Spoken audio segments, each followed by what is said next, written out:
Shalom saudara, pernahkah saudara bertanya, mengapa kita perlu mengerti bahkan percaya akan rapture? Di edisi Voice of Pentecost kali ini, kita akan membahas mengenai pentingnya rapture bagi iman insan Pentakosta. Rapture atau pengangkatan orang percaya adalah peristiwa di mana Tuhan Yesus turun menjemput orang-orang percaya dan membawa mereka ke surga seperti difirmankan dalam 1 Tesalonika 4 ayat 16-17. Maka Tuhan sendiri akan turun dari sorga dan mereka yang mati dalam Kristus akan lebih dulu bangkit.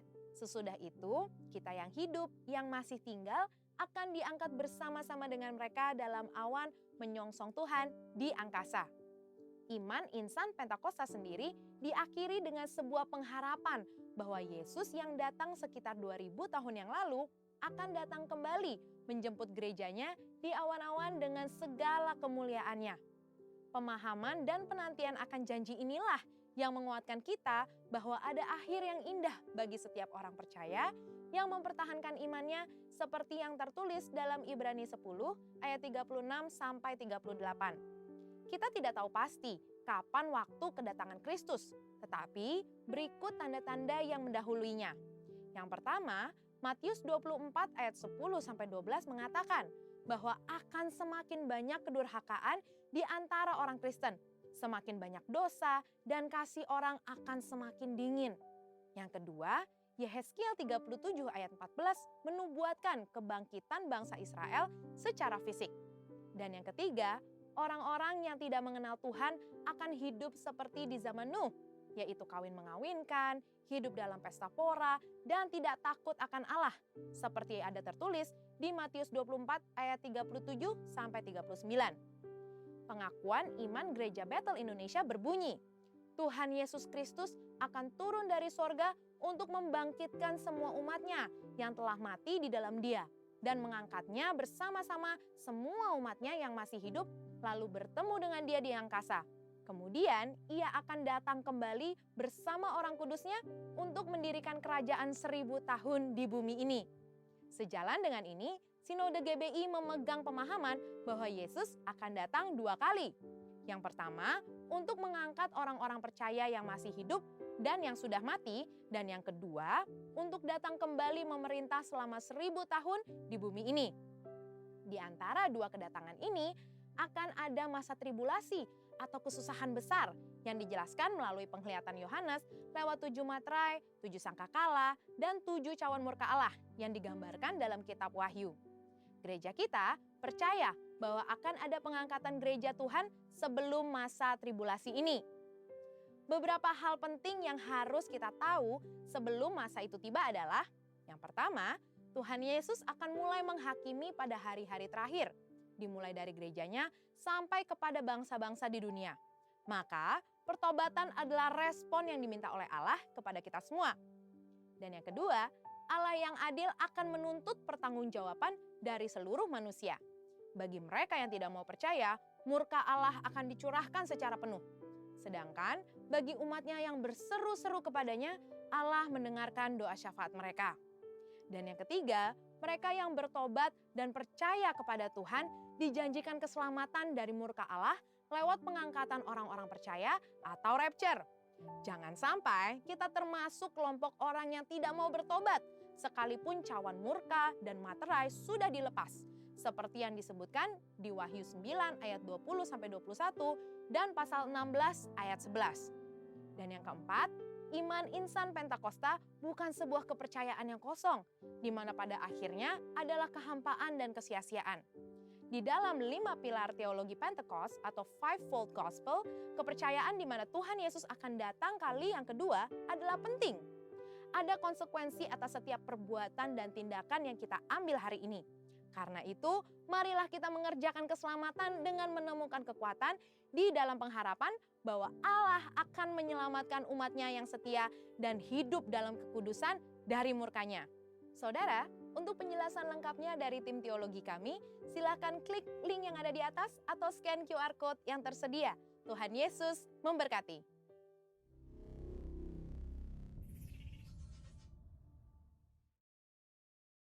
Di atas atau scan QR Code yang tersedia. Tuhan Yesus memberkati.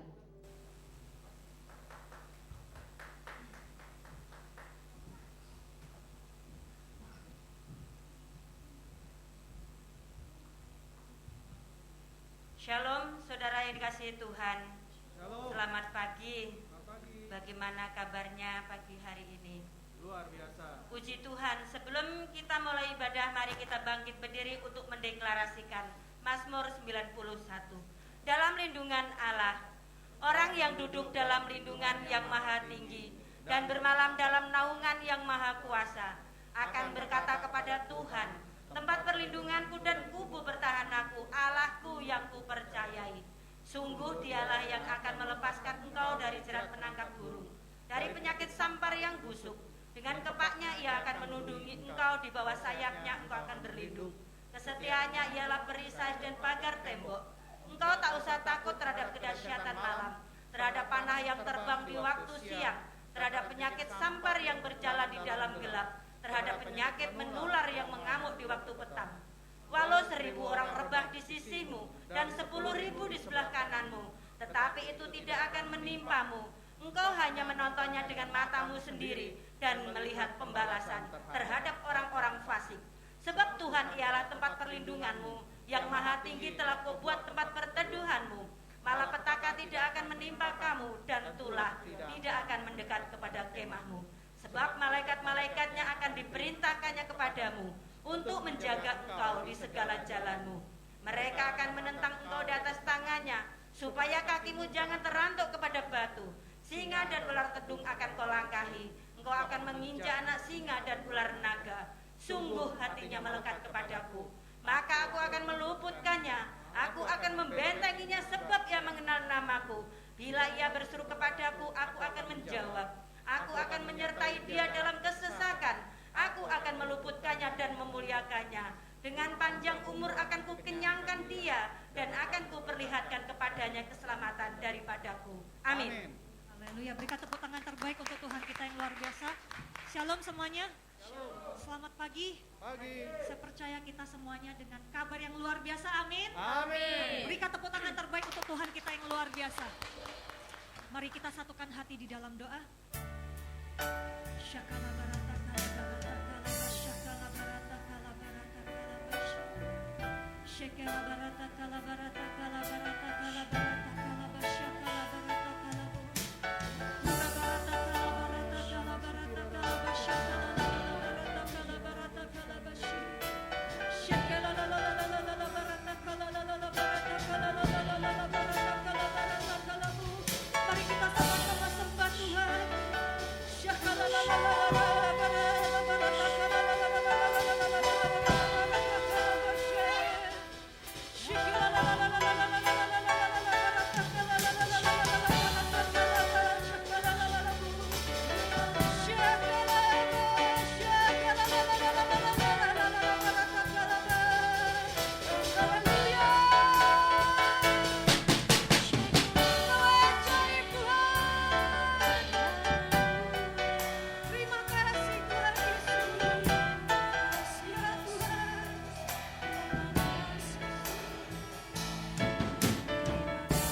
terima kasih Tuhan.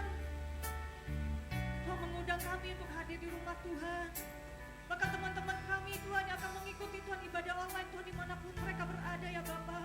Kami percaya Tuhan Engkau akan hadir Tuhan di dalam kehidupan kami. Dan kami percaya Engkau akan melawat kami Tuhan di dalam hadirat-Mu ya Bapa. Ampuni Tuhan sepanjang minggu ini Tuhan. Baik dalam perkataan kami, tingkah laku kami, perbuatan kami Tuhan yang tidak berkenan Tuhan di hadapan-Mu Tuhan. Ampuni kami ya Bapa, perbaharui Tuhan setiap kami Tuhan. Berikan kami kesempatan Tuhan untuk mengalami pertobatan. Berikan kami kesempatan Tuhan untuk mengalami pembaharuan Tuhan. Dan kami percaya Tuhan, kami semakin hari, kami semakin cinta kepada Tuhan Yesus. Tuhan Yesus. Bila setiap kami Tuhan selalu dalam lindungan-Mu ya Bapa. Terima kasih Tuhan memberikan kesehatan yang baik untuk kami. Terima kasih Tuhan telah memberkati keluarga kami, pelayanan kami, bisnis, usaha pekerjaan kami oleh darah Yesus.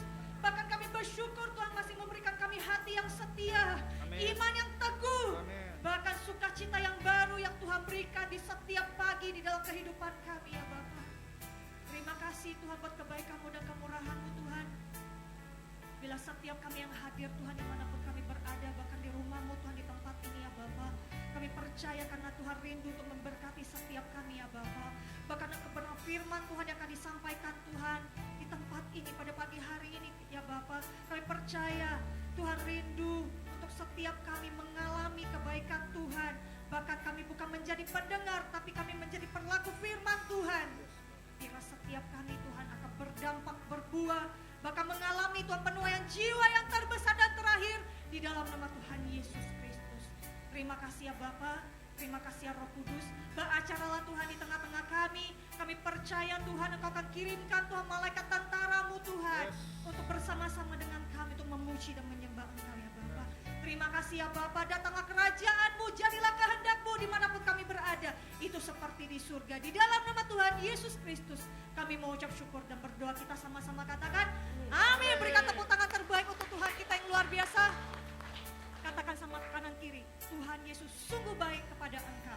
Tuhan Yesus sungguh baik kepada engkau. Haleluya. Berikan tepuk tangan terbaik untuk Tuhan kita yang luar biasa. Silakan duduk di dalam hadirat Tuhan.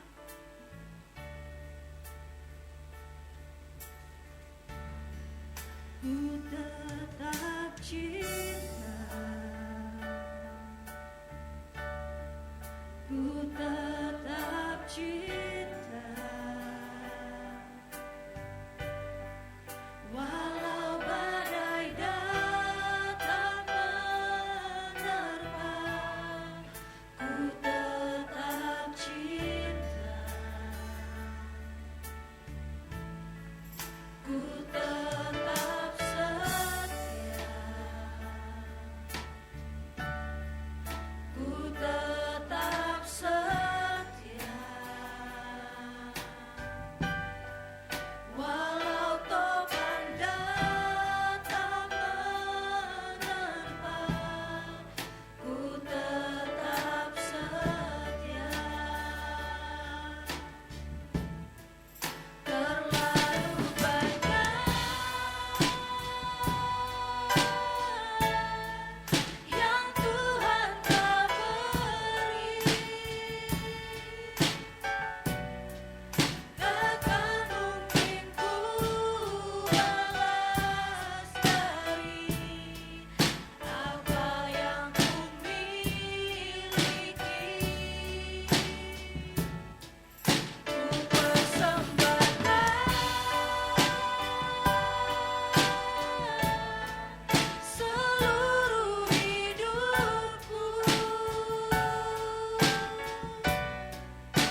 Jangan melihat kanan kaki kiri, biarlah kita sungguh-sungguh di dalam hadirat Tuhan. Biarlah kita mempersembahkan hati kita kepada Tuhan.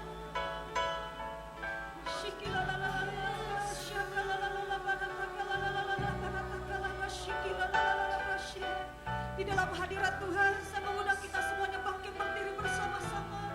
Buka kedua tangan kita. Mari naikkan doa dan sembah kita kepada Tuhan.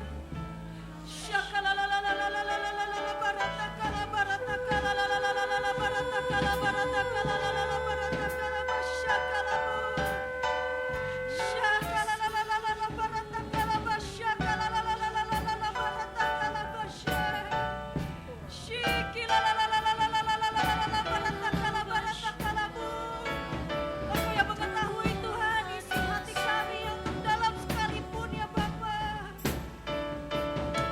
Tidak ada yang tersembunyi Tuhan kepada Engkau ya Tuhan. Ya begitu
banyak Tuhan yang Tuhan berikan dalam hidup kami.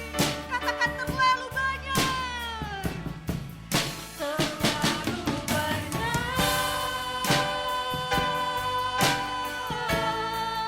yang Tuhan telah beri. Takkan mungkin ku balas dari apa yang ku miliki. Ku persembahkan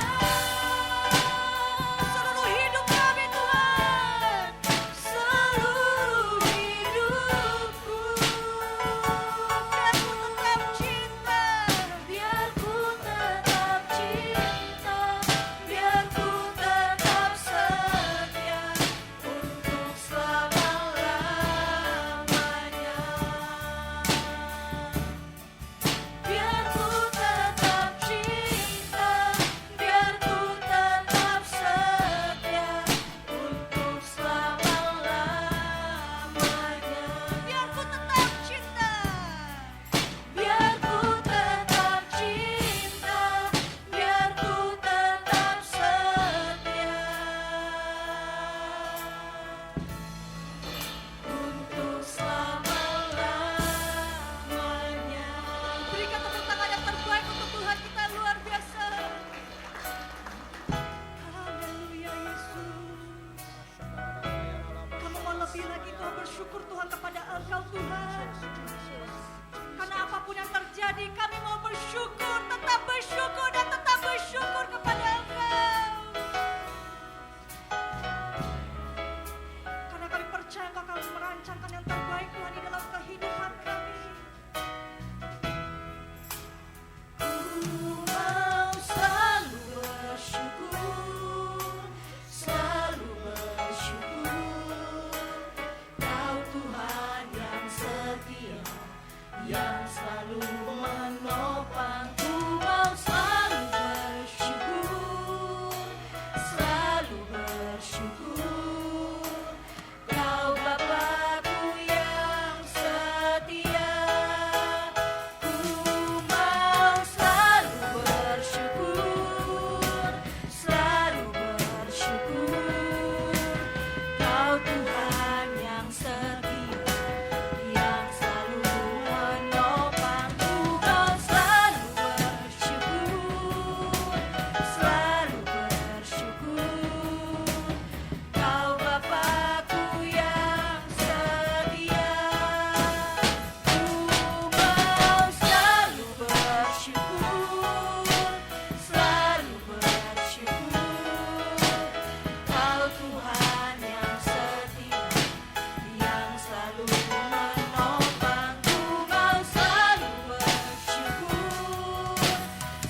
menghibur kami. Tuhan akan memberikan kekuatan baru bagi setiap kami. Bahkan sukacita dan damai sejahtera Tuhan akan lingkupi di dalam kehidupan kami ya Bapa. Terima kasih Tuhan untuk kasih setia dan perlindungan-Mu Tuhan. Kami mau lebih lagi Tuhan melompat bersorak untuk memuliakan Engkau. Di dalam nama Tuhan Yesus Kristus kami mengucap syukur dan berdoa, kita sama-sama katakan amin. Haleluya. Lihat kanan dan kiri, katakan Engkau sungguh luar biasa. Semuanya luar biasa, amin. Amin. Semuanya akan melompat untuk Tuhan, amin. Amin. Amin.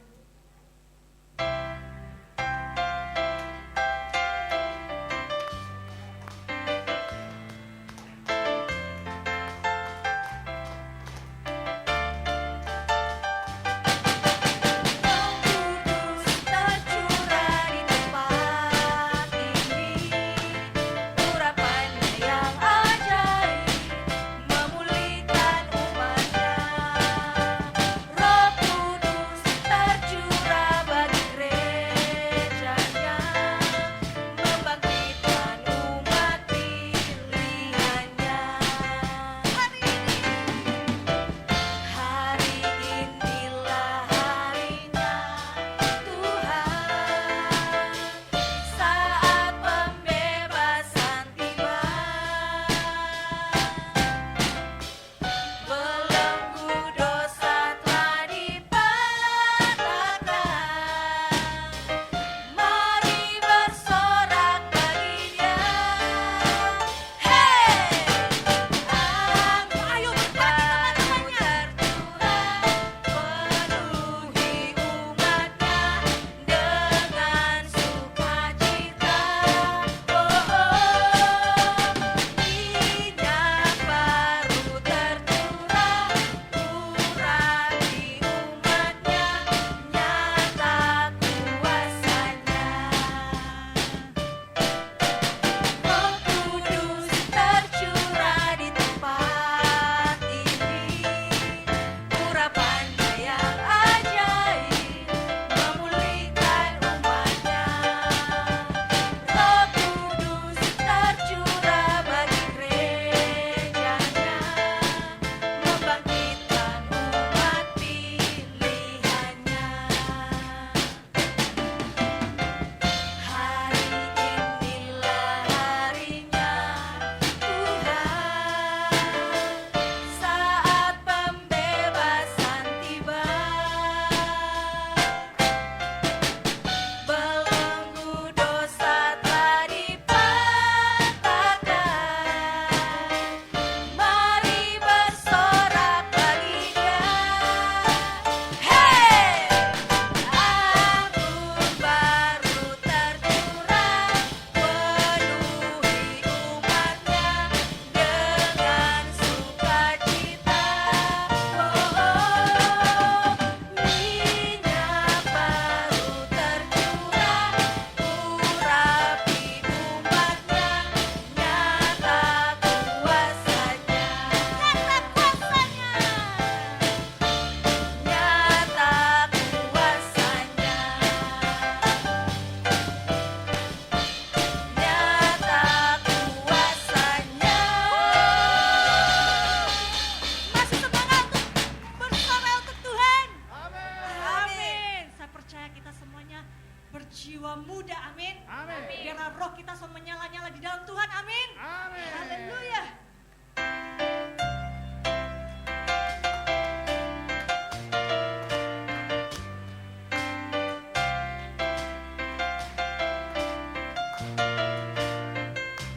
Biarlah rohmu menyala-nyala dan layanilah Tuhan. Biarlah rohmu menyala-nyala dan layanilah Tuhan. Biarlah rohmu menyala-nyala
dimaksud dengan Pentakosta ketiga? 1.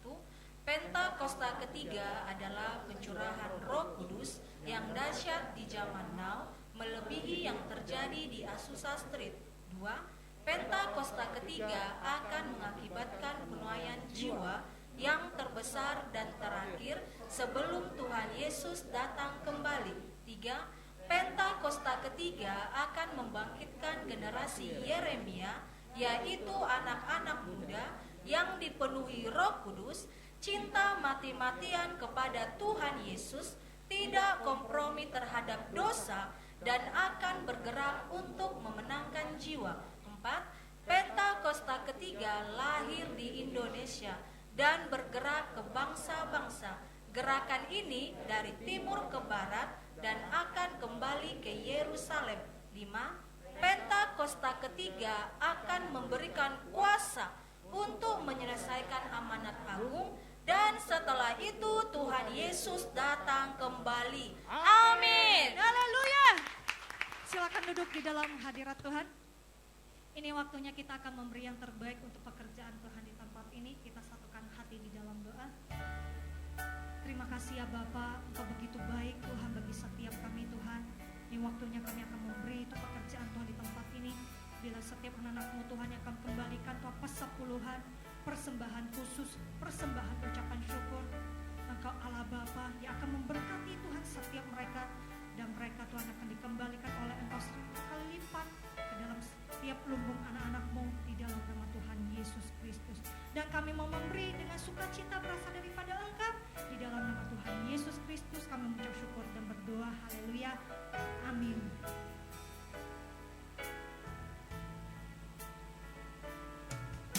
Sekalipun ku berjalan dalam lembah gelap, namun tangan-Mu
Engkaulah Tuhan.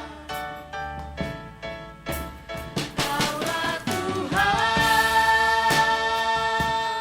yang berjanji, tak sekalipun Kau ingkari kesetiaan-Mu sungguh terbukti di sepanjang hidupku.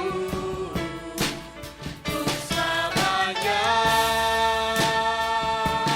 ku kan setia melayani, mengasihi-Mu. Tiada Tuhan seperti-Mu, Yesus. Kau Allahku yang Tiada Tuhan. tiada Tuhan seperti-Mu, Yesus. Kau Allahku yang sekali lagi katakan tiada Tuhan. Tiada Tuhan seperti-Mu, Yesus. Kau Allahku yang setia. Beri kemuliaan buat Tuhan.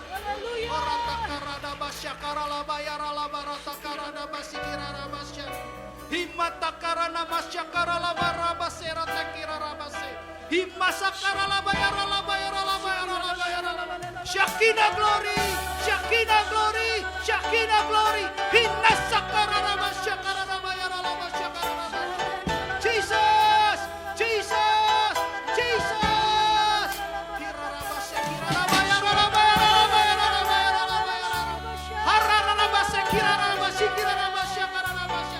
Ayo puji sembah Tuhan, ayo puji sembah Tuhan. Jangan ada yang diam, puji sembah Tuhan, puji sembah Tuhan.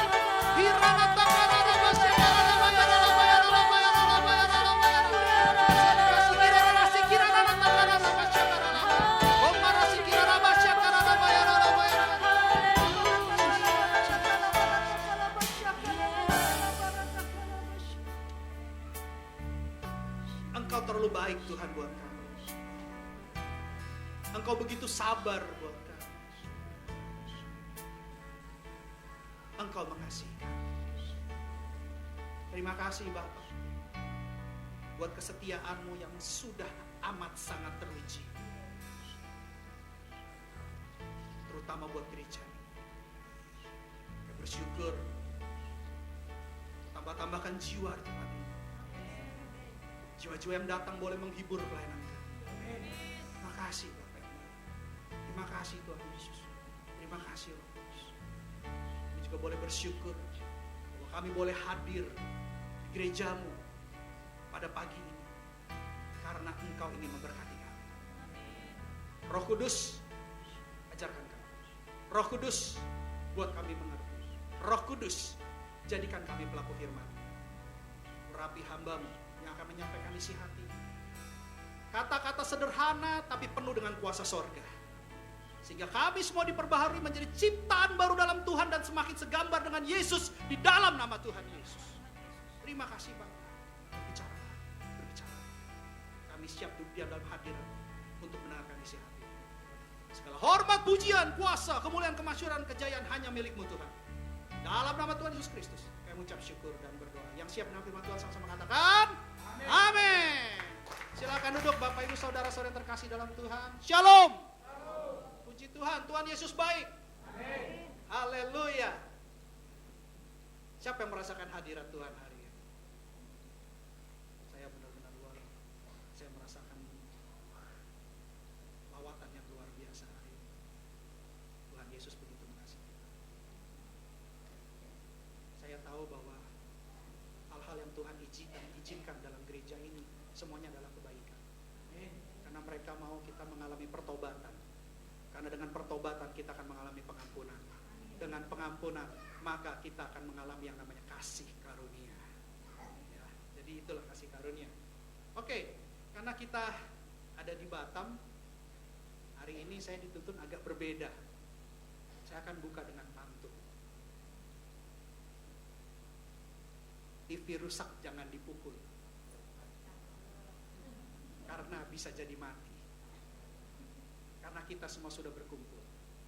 Mari kita buka pelayanan firman hari ini. Beri kemuliaan dulu buat Tuhan. Haleluya. Oke, perkataan bisa membuat kita bersukacita. Perkataan bisa membuat kita bersedih. Perkataan bisa membuat kita tertawa.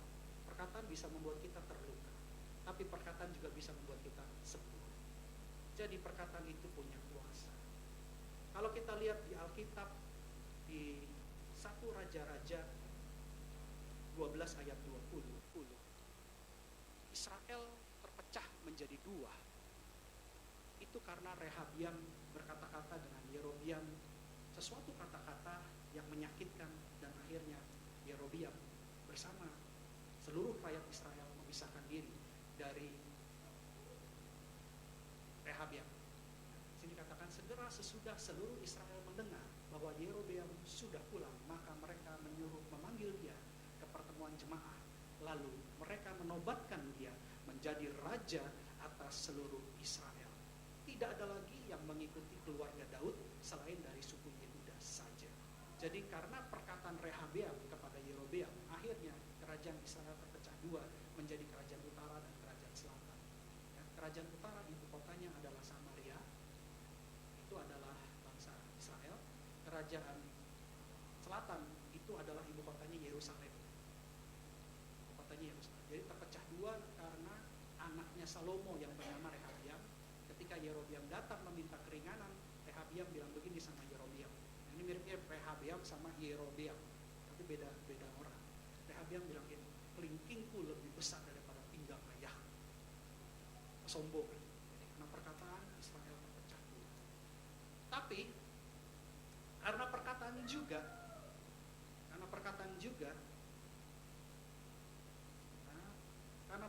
juga murid-murid Yesus bisa mengusir setan. Coba kita buka Lukas 10 ayat 17. Lukas 10 ayat 17.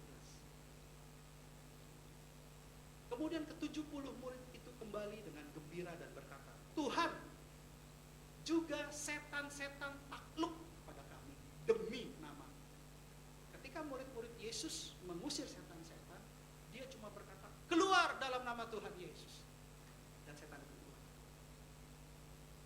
Perkataan juga bisa mengusir setan. Perkataan bisa mengalahkan setan. Perkataan punya kuasa. Daud berkenan di hadapan Tuhan karena doa, pujian, penyembahan. Lagi-lagi doa, pujian, penyembahan dari perkataan. Perkataan juga menyebabkan kita berkenan di hadapan Tuhan. Dan bahkan Tuhan Yesus sendiri menyembuhkan orang yang sakit dengan perkataan. Coba kita buka Matius 8 ayat 3.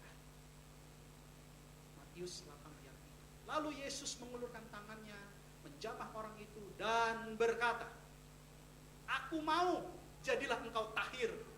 Seketika itu juga tahirlah orang itu daripada kusta.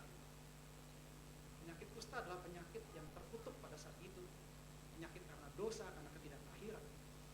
Tetapi dengan perkataan dari Tuhan Yesus, orang kusta itu sembuh. Jadi perkataan itu benar-benar luar biasa. Nah, tahun ini kita sudah masuk tahun Ibrani 5783, yaitu P Gimel. 80 itu artinya P, melambangkan mulut. Makanya gembala sidang kita mengatakan hati-hati dengan perkataan kita. Hari ini kita akan belajar tema khotbah tentang jaga perkataan kita.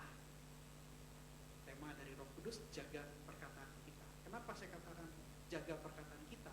Karena firman ini untuk saya dan saudara-saudari sekalian. Yang mengerti katakan yes. Oke, kita akan masuk dalam khotbah yang sesungguhnya. Kita buka Yakobus 3 ayat 1. Kita akan belajar dari Yakobus 3 ayat 1 sampai 12. Demikianlah firman Tuhan. Yakobus 3 ayat 1. Saudara-saudaraku, janganlah banyak orang di antara kamu mau menjadi guru. Sebab kita tahu bahwa sebagai guru kita akan dihakimi menurut ukuran yang lebih berat. Ayat 2 selanjutnya. Sebab kita semua bersalah dalam banyak hal. Barang siapa tidak bersalah dalam perkataannya, ia adalah orang sempurna yang dapat juga mengendalikan seluruh tubuh. Amin. Ini luar biasa, 2 ayat pembuka, bahwa kita bisa belajar bahwa perkataan itu harus dipertanggungjawabkan. Makanya yang pertama saya kasih poin tanggung jawab. Artinya setiap perkataan yang keluar harus kita pertanggungjawabkan. Makanya dikatakan jangan jadi guru, jangan banyak yang mau jadi guru. Saya salah satu guru dan saya agak sedikit terkejut melihat firman ini. Kenapa demikian? Karena saya banyak mengajar. Saya banyak mengajar tentang firman kebenaran. Dan semakin banyak mengajar, firman itu menjadi ukuran buat saya. Ketika saya mengajar dan saya tidak melakukan, saya sudah dihakimi dengan pengajaran yang saya berikan kepada orang lain. Sehingga saya sudah banyak salah terhadap perkataan saya. Saya sudah banyak bersalah. Makanya dikatakan sebab kita semua bersalah dalam banyak hal.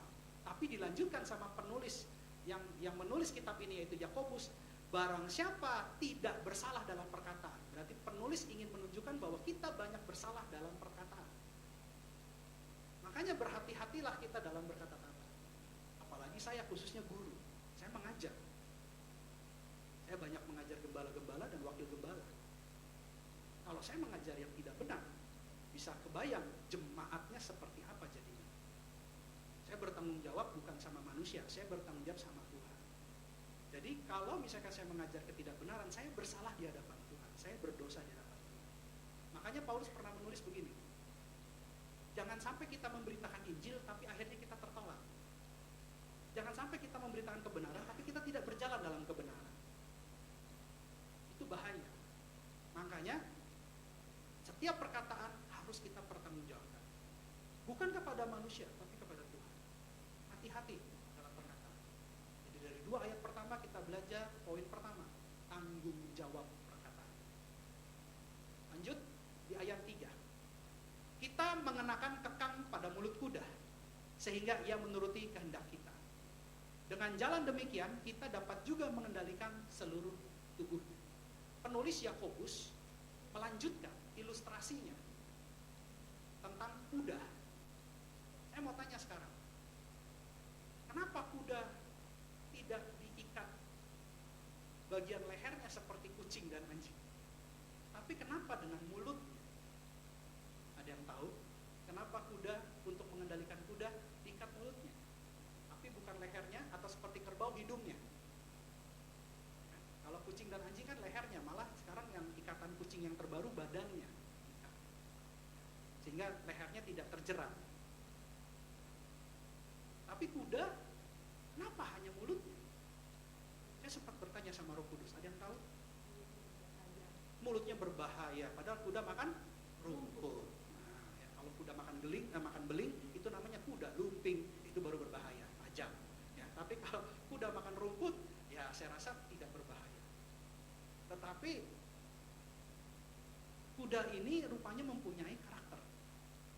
Saya juga baru tahu, karena saya dikasih khotbah ini dari Roh Kudus. Saya tanya beberapa hari ini, dan Tuhan kasih perkenanan untuk kita semua belajar. Jadi bukan hanya saya, kita semua belajar. Karena ini tahun 57-43. Jadi kuda ini, kalau kuda ini menggonggong, mengaum, atau meringkik? Hah? Meringkik ya? Meringkik itu kayak gimana? Wah, ternyata ada kuda di sini.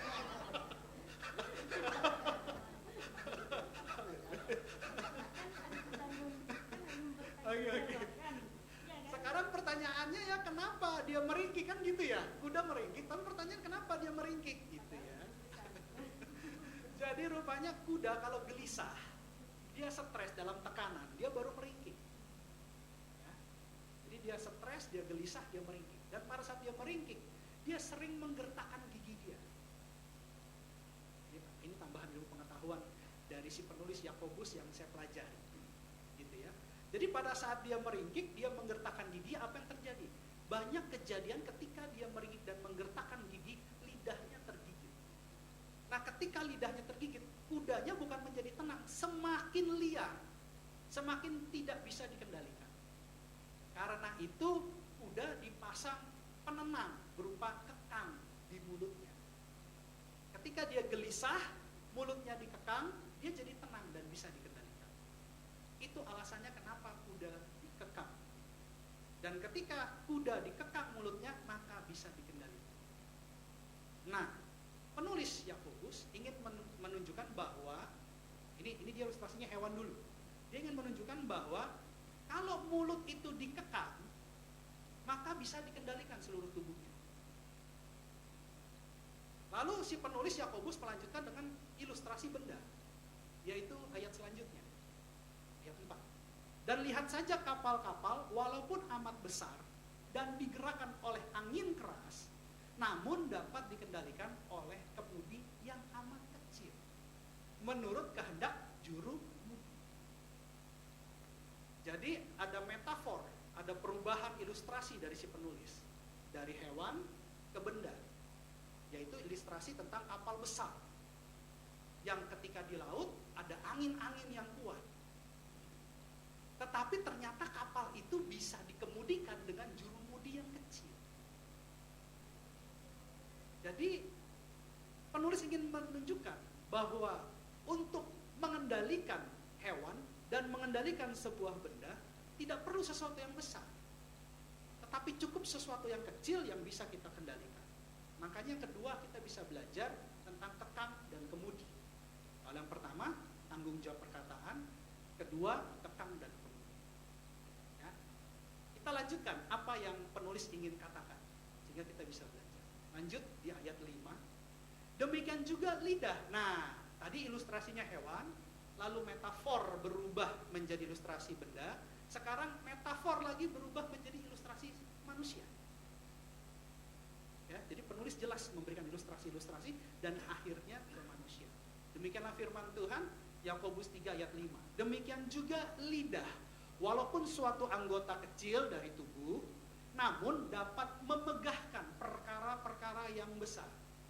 Lihatlah betapapun kecilnya api, ia dapat membakar hutan yang besar. Lanjut ayat selanjutnya, ayat 6. Lidah pun adalah api. Ia merupakan suatu dunia kejahatan dan mengambil tempat di antara anggota-anggota tubuh kita sebagai sesuatu yang dapat menodai seluruh tubuh dan menyalakan roda kehidupan kita sehingga ia sendiri dinyalakan oleh api neraka. Wah, ini cukup dalam waktu saya pelajari dua ayat ini. Saya pikir-pikir, saya renung-renung gitu ya. Apa bahasa aslinya? Apa maksud penulis menulis ini? Tapi puji Tuhan, Roh Kudus memberikan pencerahan buat saya, memberikan pewahyuan baru buat kita semua, dan saya belum pernah dapatkan ini sebelumnya. Coba kita balik ke ayat 5, undur satu ayat. Dikatakan di sini memegahkan perkara-perkara besar. Lalu saya cari bahasa aslinya, ternyata boasted. Boasted itu bisa konotasinya negatif. Ibaratnya membesar-besarkan perkara atau menyombongkan sebuah perkara. Boasted, memperkuat. Sehingga dari pengertian para teolog mengatakan bahwa walaupun si lidah, si mulut ini kecil, tapi dia bisa menodai seluruh tubuh karena kesombongan. Karena memegahkan perkara-perkara untuk menjadi sesuatu yang besar. Ingat, malaikat yang jatuh dalam dosa itu karena kesombongan, ingin seperti Allah. Kalau kita bayangkan malaikat aja jatuh dalam dosa, apalagi kita manusia. Itu karena dosa kesombongan. Nebukadnezar, satu-satunya raja di dunia, di dalam sejarah bumi dibentuk sampai hari ini, tidak pernah satu dunia dipimpin oleh satu pemimpin. Tidak pernah. Hanya zaman Raja Nebukadnezar. Seluruh dunia hanya dipimpin oleh satu raja, namanya Raja Nebukadnezar. Nanti boleh baca Alkitab.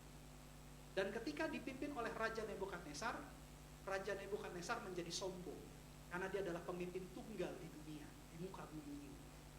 Dan ketika dia sombong, dia tidak mengakui Allah, akhirnya dia menjadi gila.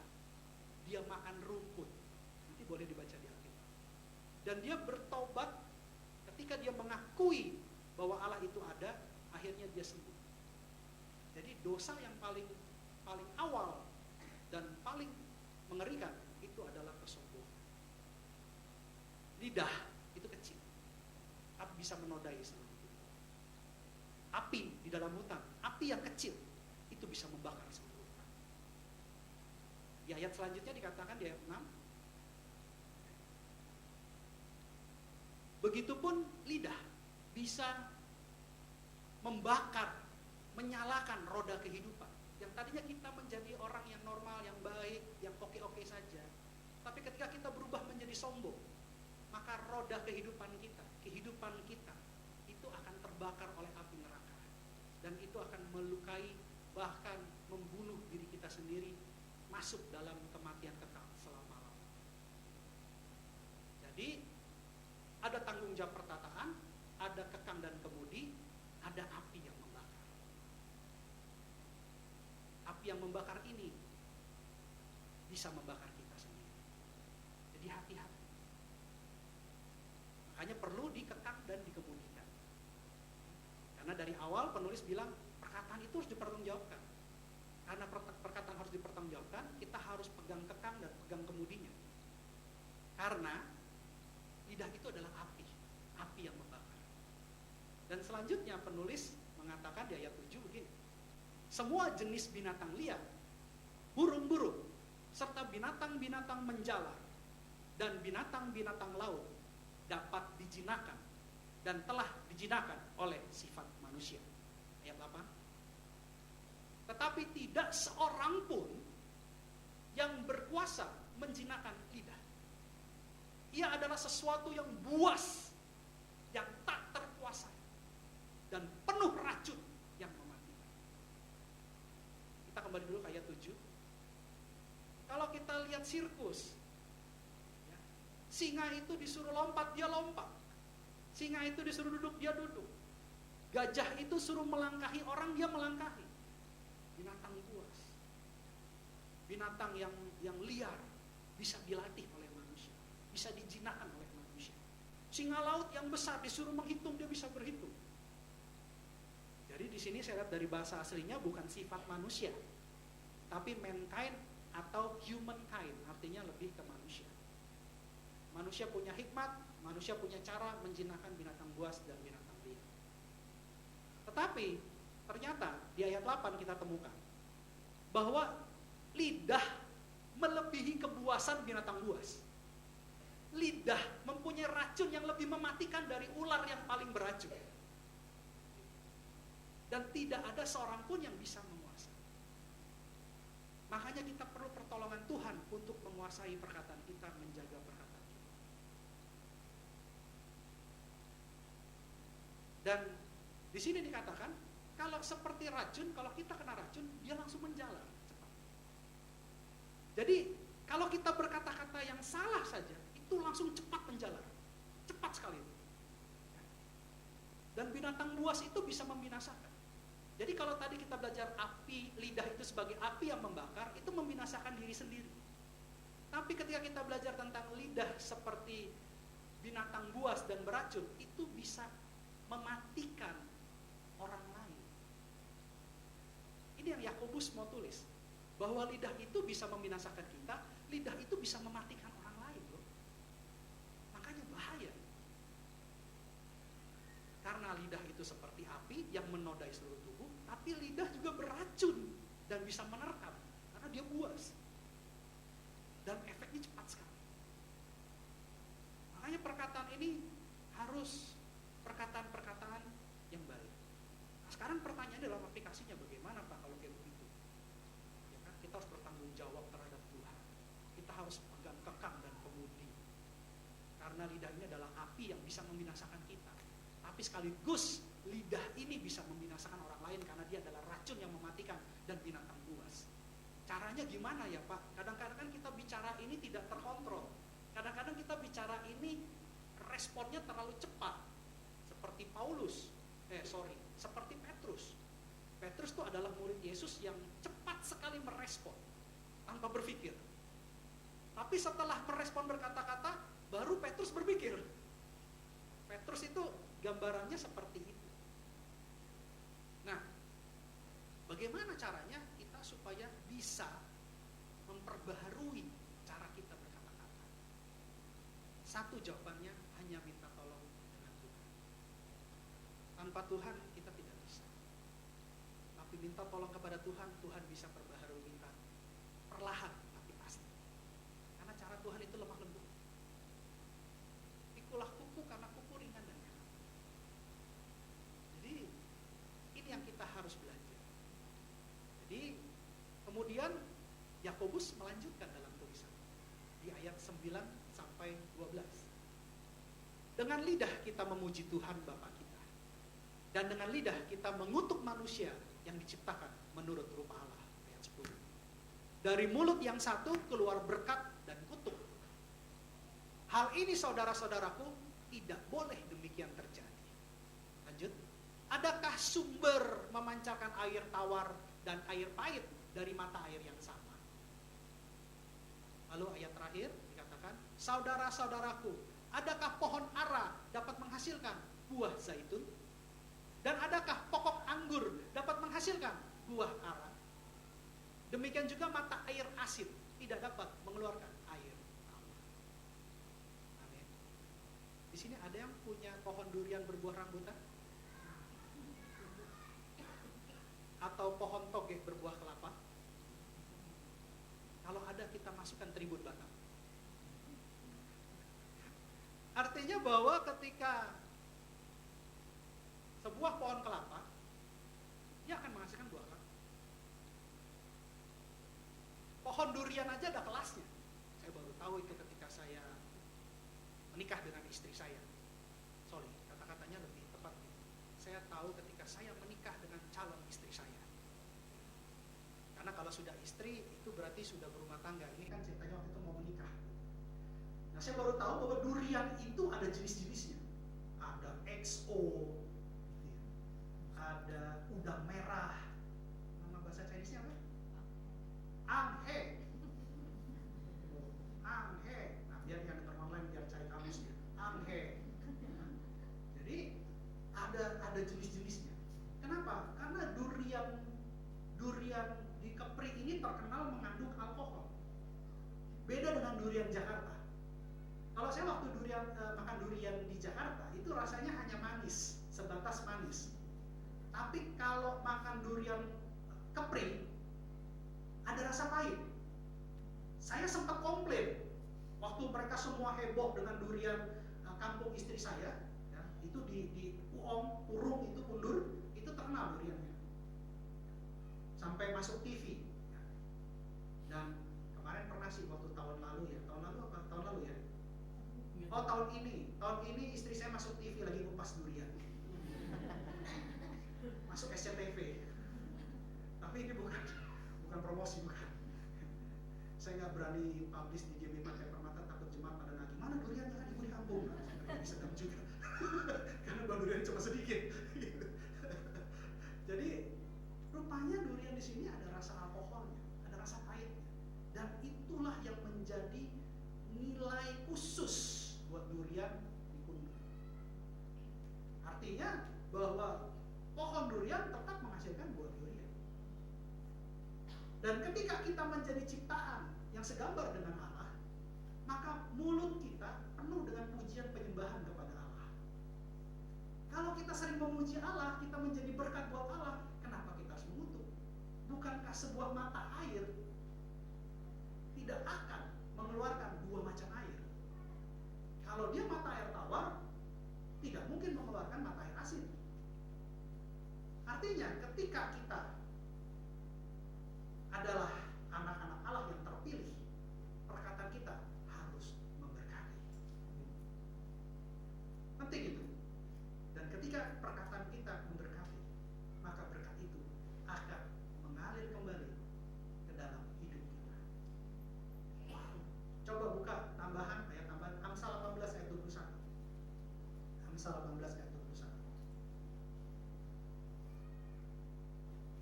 Demikianlah firman Tuhan. Kita baca sama-sama 3, 2, 1. Hidup dan mati dikuasai lidah. Siapa suka menggemakannya akan memakan buahnya. Amin. Amin. Ketika kita berkata, engkau dikasihi Tuhan, maka perkataan itu akan kembali kepada kita bahwa saya akan dikasihi Tuhan. Ketika kita berkata, engkau begitu punya hikmat dari Tuhan, maka perkataan itu akan kembali kita akan punya hikmat dari Tuhan. Ketika kita berkata, oleh bilur-bilur Yesus penyakit kamu sembuh dalam nama Tuhan Yesus, maka kesembuhan yang kita lepaskan akan kembali kepada kita akan sembuh secara sempurna. Ingat, hidup dan mati, seperti Yakobus bilang, hidup dan mati. Kalau kita mau jadi berkat, maka hidup kita akan diberkati, maka kita akan masuk ke dalam kerajaan surga. Tapi kalau kita mau mati selama-lamanya, penuh dengan kesombongan, penuh dengan kebohongan, maka lidah yang seperti api akan membakar seluruh tubuh kita, membakar roda kehidupan kita. Jadi hidup dan mati dikuasai oleh lidah. Jaga perkataan kita. Hari ini kita belajar tulisan Yakobus tentang jaga perkataan kita. Yang pertama, tanggung jawab perkataan. Bahwa segala perkataan harus kita pertanggungjawabkan nantinya. Tidak ada yang namanya perkataan sia-sia. Semuanya dicatat oleh malaikat. Dan itu harus dipertanggungjawabkan. Yang kedua, Yakobus mengajarkan kita pada hari ini, pegang kekang, pegang kemudi. Karena dengan kita bisa menguasai perkataan, kita bisa mengendalikan seluruh tubuh kita. Ya. Yang ketiga, ingat, lidah itu seperti api. Dia bisa membakar dan bisa membakar kita, melemparkan kita ke dalam api neraka. Yang keempat, lidah itu buas dan beracun. Ketika kita berkata-kata, itu bisa membinasakan orang lain. Yang kelima, karena kita ciptaan Tuhan, perkatakanlah perkataan yang memberkati. Amin. Ada 5 hal yang kita bisa pelajari hari ini. Dan saya percaya dan sangat amat terlalu percaya, kita semua pulang tidak dengan sia-sia. Tapi kita pulang membawa berkat dari Tuhan. Amin. Saudara-saudara kasih, saya undang untuk bangkit berdiri. Musik saya undang untuk kembali ke tempatnya masing-masing.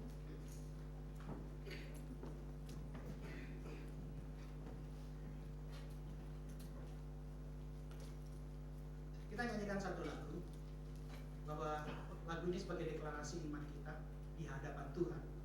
Apa yang kita nyanyikan sebagai deklarasi iman yang akan kita lakukan. Karena iman tanpa disertai perbuatan, hakikatnya adalah mati. Mari kita nyanyikan satu lagu.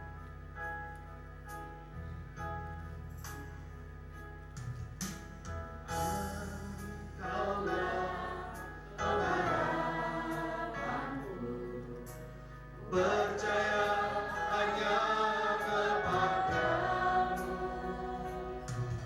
Yesus Allah perlindunganku, Engkau yang selalu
bercermin melalui firman Tuhan pada hari ini tentang perkataan kita.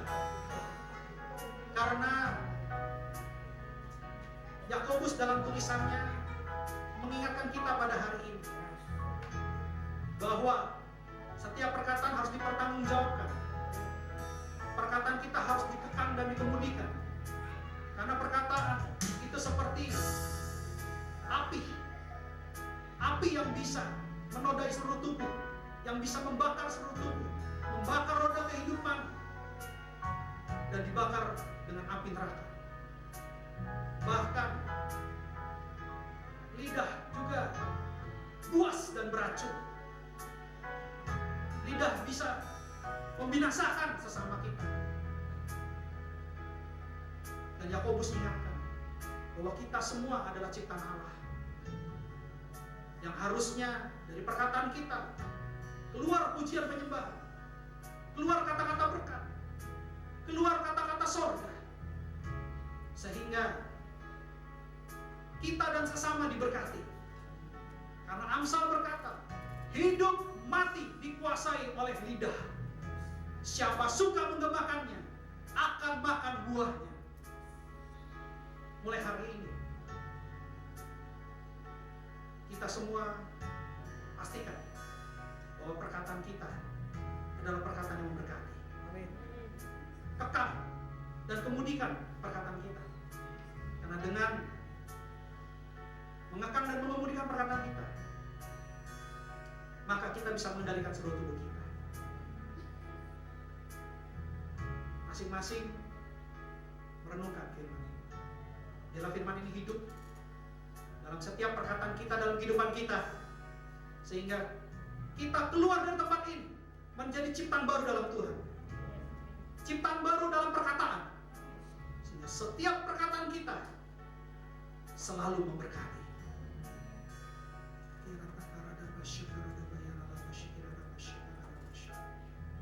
Bapak dalam surga, terima kasih buat firman. Terima kasih buat firman. Firman-Mu begitu memberkati kami, menegur kami, menuntun kami, membuat kami untuk berubah dan diperbaharui. Kami tahu Engkau perkatakan ini buat kami karena Engkau sayang sama kami. Engkau ingin memberkati kami. Bapa, materaikan firman yang sudah disampaikan menjadi firman yang hidup, yang bertumbuh, dan bahkan berbuah di dalam nama Tuhan Yesus. Berkati anak-anak-Mu Tuhan. Percaya, dan sangat amat terlalu percaya. Mulai saat ini, sejak saat ini, perkataan kami selalu akan menjadi berkat di dalam nama Tuhan Yesus. Terima kasih Bapa yang baik. Terima kasih Tuhan Yesus. Terima kasih Roh Kudus. Segala hormat, pujian, kuasa, kemuliaan, kemasyuran, kejayaan hanya bagi dalam nama Tuhan Yesus Kristus. Saya mengucap syukur dan berdoa. Haleluya. Amin. Kita akan masuk ke perjamuan kudus. Perjamuan kudus diperuntukkan bagi orang percaya dan anak-anak yang sudah berusia 12 tahun. Semuanya sudah dapat perjamuan kudus atau ada yang masih belum mendapat? Sudah ya. Kalau yang belum dapat silakan lambaikan tangan. Oke, puji Tuhan, semua sudah dapat. Setiap kali kita masuk dalam perjamuan kudus, kita akan ingat ayat ini. Sebab setiap kali kamu makan roti dan minum cawan ini, kamu memberitakan kematian Tuhan sampai Dia datang. Perjamuan kudus adalah perjamuan Tuhan Yesus sendiri. Setiap kali kita masuk dalam perjamuan kudus, kita dipersatukan dengan Yesus supaya kita ingat akan karyanya di kayu salib. Kita harus ingat akan kebaikan Dia yang datang ke dunia ini untuk menyelamatkan kita semua.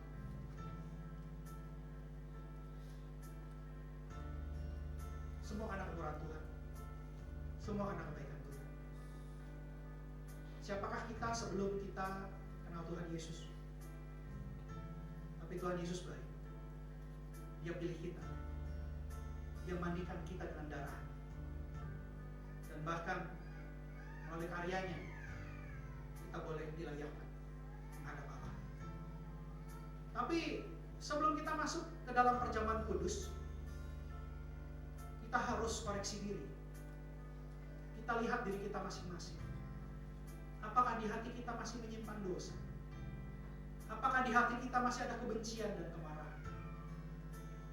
Apakah di hati kita masih ada kekotoran dan masalah yang belum dibereskan dengan Tuhan?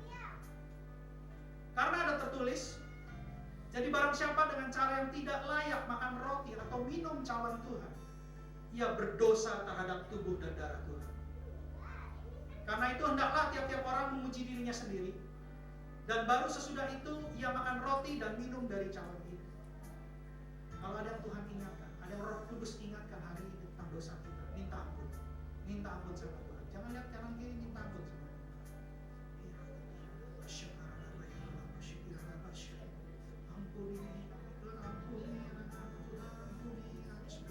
Ampuni, bersihkan hati kami sehingga kami boleh menerima berkat yang terbaik dari perjamuan kudus ini. Ampuni kami. Kalau ada dosa dan pelanggaran, ampuni kami, Yesus.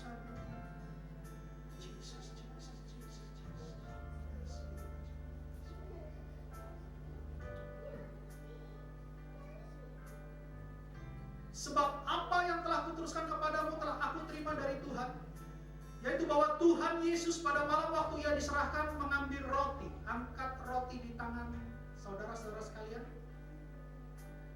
dan sesudah ia mengucap syukur atasnya, ia memecah-mecahkannya dan berkata, inilah tubuhku yang diserahkan bagi kamu. Perbuatlah ini menjadi peringatan akan aku. Saudara-saudari terkasih dalam Kristus Yesus, bukankah roti yang kita pecah-pecahkan adalah persekutuan dengan tubuh Kristus? Marilah kita makan di dalam nama Tuhan Yesus.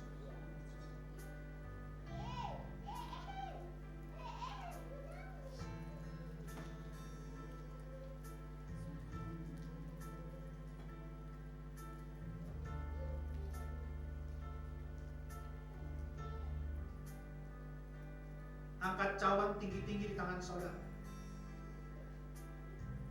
Demikian juga ia mengambil cawan sesudah makan lalu berkata, cawan ini adalah perjanjian baru yang dimateraikan oleh darah.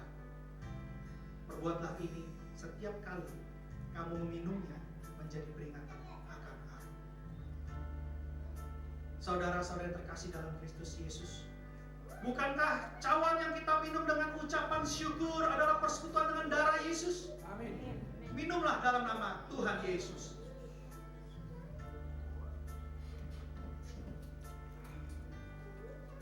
Mari kita mengucapkan syukur kepada Tuhan dan jangan ada yang diam. Terima kasih Tuhan. Terima kasih Yesus. Kami bersyukur kepada-Mu. Terima kasih Yesus. Terima kasih. Oh haleluya. Terima kasih. Terima kasih. Yesus. Terima kasih Yesus.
saat ini juga sembuh dalam nama Tuhan Yesus. Bahkan yang lemah rohani sudah dikuatkan dalam nama Tuhan Yesus. Kami percaya Tuhan buka jalan terhadap setiap persoalan. Tuhan jawab semua kebutuhan. Dan kami percaya anak-anak pulang dengan kemenangan, keberhasilan, dan keberuntungan dalam nama Tuhan Yesus. Terima kasih Bapak yang baik. Terima kasih. Mari kita persiapkan hati kita untuk mendengar berkat terbaik dari Tuhan. Mari kita buka kedua tangan kita dan pintu hati kita di hadapan Tuhan. Kekasih-kekasih Kristus, sama seperti engkau membuka kedua tanganmu dan pintu hatimu di hadapan Tuhan. Pintu surga terbuka di hadapan. Amin. Ulanglah dan bawalah berkat perkataan dalam kebenaran. Amin. Berkat kemenangan. Amin. Berkat keberhasilan dan keberuntungan. Amin. Bahkan berkat keselamatan. Amin. Berkat kesembuhan. Amin. Berkat kelepasan. Amin. Dan berkat Abraham, Ishak, dan Israel. Serta shalom dari Allah Bapa kita di surga, melalui Tuhan kita Yesus Kristus, dan persekutuan yang manis bersama dengan Roh Kudus mulai saat ini sampai Tuhan Yesus menjemput kita semua di awan-awan yang permai. Sebagai orang percaya yang sudah menerima berkat Tuhan, sama-sama katakan